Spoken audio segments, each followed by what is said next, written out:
नमस्कार दोस्तों, आज का युवा 10-10 हज़ार रुपये कमाने के लिए दर दर भटक रहा है और सरकार बात कर रही है 5 ट्रिलियन इकोनॉमी की, यानी अर्थव्यवस्था की। क्या भारत में युवाओं का भविष्य सुरक्षित है? तो दोस्तों, आज के हम इस वीडियो में बात करेंगे बेरोजगारी की, इसकी वर्तमान स्थिति की और सरकार द्वारा किए जा रहे प्रयासों की और युवाओं के लिए मौजूदा विकल्पों की। तो वीडियो को अंत तक ज़रूर देखें। दोस्तों, बेरोजगारी की वर्तमान स्थिति को समझने से पहले हम ये समझेंगे कि बेरोजगारी होती क्या है, यानी बेरोजगारी किसे कहते हैं। बेरोजगारी यानी हमारे पास युवाओं की, यानी ऐसे युवा पढ़े लिखे जो नौकरी ढूंढ रहे हैं और जिनमें नौकरी करने की कुशलता मौजूद है, और कुछ ऐसे लोग जो नौकरी ढूंढ रहे हैं और जिनको नौकरी मिल चुकी है, यानी वो कहलाते वर्किंग फोर्स।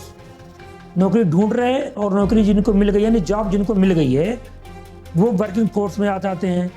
दूसरे यानी श्रम शक्ति का मतलब टोटल, यानी लेबर फोर्स में हम वो सभी लोग आते हैं जो नौकरी ढूंढ रहे हैं और नौकरी करने की उनमें शक्ति भी है, कार्य कुशलता भी है, और उनको नौकरी नहीं मिल रही, यानी जॉब नहीं मिल पा रही है।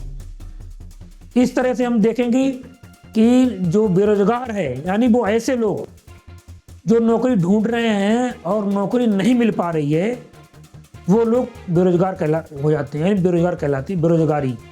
जैसे कि जिनको नौकरी, जो लोग ढूंढ रहे हैं, टोटल लोग जो नौकरी ढूंढ रहे हैं, उनमें से जिनको नौकरी मिल गई है उनमें से माइनस कर देंगे, यानी घटा देंगे, यानी लेबर फोर्स में से अगर वर्किंग फोर्स को हम घटा देते हैं, यानी कम कर देते हैं, तो जो लोग बचते हैं वो लोग बेरोजगार कहलाते हैं, यानी वो लोग बेरोजगार होते हैं।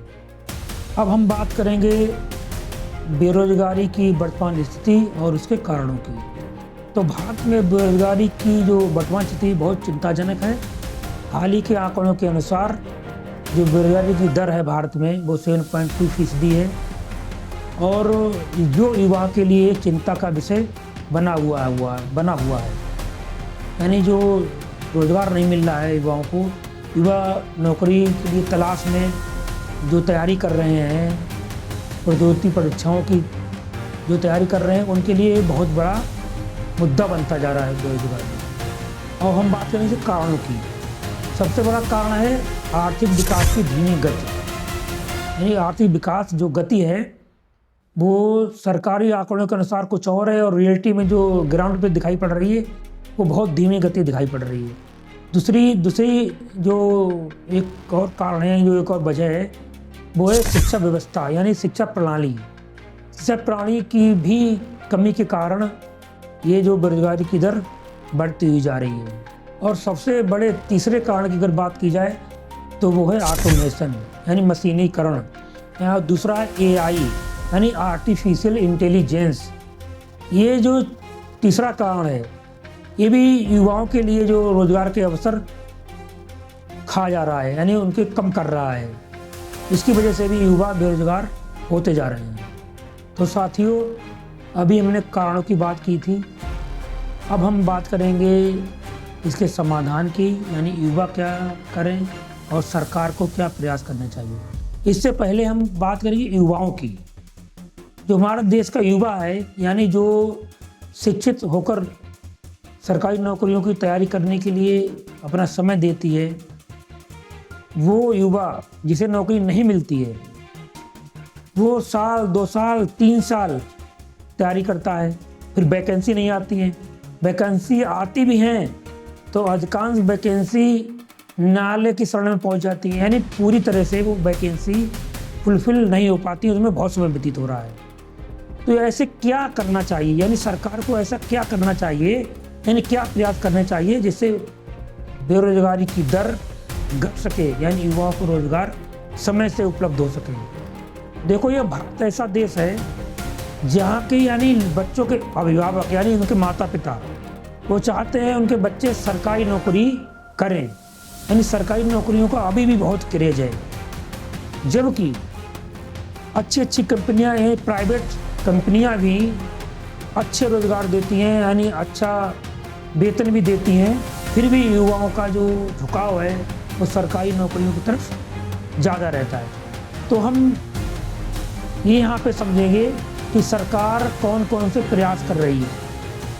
सबसे पहले जो सरकार ने जो प्रयास किया है, पिछले साल भी प्रयास किया, यानी अपने बजट में उनमें लिए बजट आवंटित किया, और इस साल जो बजट पेश किया गया उसमें भी, और नई शिक्षा नीति के तहत भी सरकार ने कई सारे प्रयास किए। तो सबसे पहले हम बात करेंगे, यानी जो सरकार मुद्रा लोन दे रही है, यानी कम ब्याज दर पर युवाओं को, जो युवा अपने यानी अपना रोजगार यानी स्वरोजगार स्थापित करना चाहते हैं, उनके लिए कम ब्याज दर पर धन उपलब्ध कराई है, लोन बैंक से लोन उपलब्ध करा रही है। दूसरा कि जो कौशल विकास यानी पीएम कौशल विकास केंद्र स्थापित किए हैं युवाओं के लिए, कि युवा जिससे कि उसने किसी भी एक फील्ड में अपने आप को तराश सके, यानी अपनी स्किल डेवलप कर सके। तीसरी चीज़ है कि जो प्राइवेट सेक्टर में रोजगार के अवसर पैदा करने के लिए भी सरकार बात कर रही है। अब हम बात करेंगे युवा क्या करना चाहिए, युवाओं को क्या करना चाहिए। मेरा सिर्फ यही कहना है युवाओं से, यानी जो मैं सजेस्ट करना चाहूँगा कि जो युवा सरकारी नौकरियों की तैयारी कर रहे हैं, उन्हें अपने तैयारियों का जो समय है, यानी वो टेन्योर तय कर लें कि मुझे 2 साल तैयारी करनी है, 3 साल तैयारी करनी है, वो एक समय फिक्स कर लें। यानी बहुत ज़्यादा समय सरकारी नौकरी के पीछे भागने में ना गंवाएं, और अगर हो सके तो इसके साथ साथ यानी तैयारी करने के साथ साथ कोई एक ऐसा फील्ड भी चुन लें वो, जिससे कि वो उसमें पारंगत यानी अपना डेवलपमेंट कर सकें, अपनी स्किल्स को बढ़ा सकें, जिससे कि आप प्राइवेट सेक्टर में भी नौकरी कर सकें, यानी आपका अवसर अगर मिले तो आप प्राइवेट जॉब भी कर सकें। तो युवाओं को करना चाहिए। और दूसरा, युवाओं को जो नए जो फील्ड हैं, यानी कई सारे ऐसे फील्ड हैं जो नए रोजगार के अवसर पैदा करते हैं, कृषि क्षेत्र है और एआई का फील्ड है, और फ्रीलांसिंग, जो फ्रीलांस यानी जो कंपनियां कराती हैं काम अपना अलग अलग लोगों से, यानी वो स्थायी नौकरियां नहीं देते हैं, वो कहते हैं हम ये प्रोजेक्ट दे देते हैं कि आपको इतना काम मुझे करके देना है, और उसके हिसाब से वो आपको पेमेंट करते हैं। यानी आप किसी एक पर्टिकुलर किसी भी कंपनी में काम ना करें युवा, ऐसी आप वो युवा अपने अंदर ऐसी शक्ति का डेवलप करें, यानी अपनी ऐसी एक कौशल विकास करें अपने अंदर। तो दोस्तों, हमने सरकार क्या करना चाहिए, सरकार क्या प्रयास करने चाहिए और युवाओं को क्या करना चाहिए, इस पर बात की। साथियों, हम यहाँ पे एक बहुत महत्वपूर्ण बात और आपको बताने जा रहे हैं कि सरकार ने जो नई शिक्षा नीति लाई है, सरकार ने जो प्रयास किया है, जो परंपरागत शिक्षा है, उसके साथ साथ में युवाओं में कौशल विकास हो सके, इसके लिए कक्षा 9 से ही उन्होंने प्रयास किए। कक्षा 9, कक्षा 10, कक्षा 11 और 12, यानी इससे ऊपर की जो कक्षाएं, उसमें भी कक्षा 9 में हर स्टूडेंट को, यानी हर छात्र को एक किसी न किसी ऐसे विषय को पढ़ना है जो विषय या जिसके अंतर्गत वो सरकारी नौकरी के भरोसे ना रहे, प्राइवेट नौकरी करने के लिए उसे बाध्य ना होना पड़े, यानी वो स्वतः अपना रोजगार स्थापित कर सके और वो खुद तो रोजगार अपना चलाए और उसके संग में 4 लोगों को और रोजगार दे सके। इस तरफ सरकार का जो प्रयास है बहुत सार्थक होने वाला है। तो सरकार के प्रयास के साथ साथ युवाओं को उन सब चीज़ों में भी महारत हासिल करने का बहुत बड़ा मौका दे रही सरकार। दोस्तों, भारत में बेरोजगारी एक बहुत बड़ी समस्या है।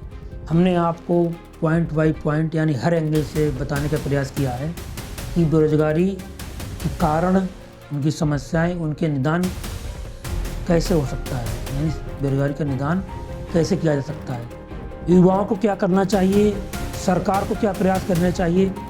मेरा सिर्फ यही कहना है कि सरकार और युवा एक साथ मिलकर यानी कदम मिलाकर अगर काम करेंगे तो काफ़ी हद तक इस समस्या से यानी बेरोजगारी की समस्या से हम निजात पा सकते हैं।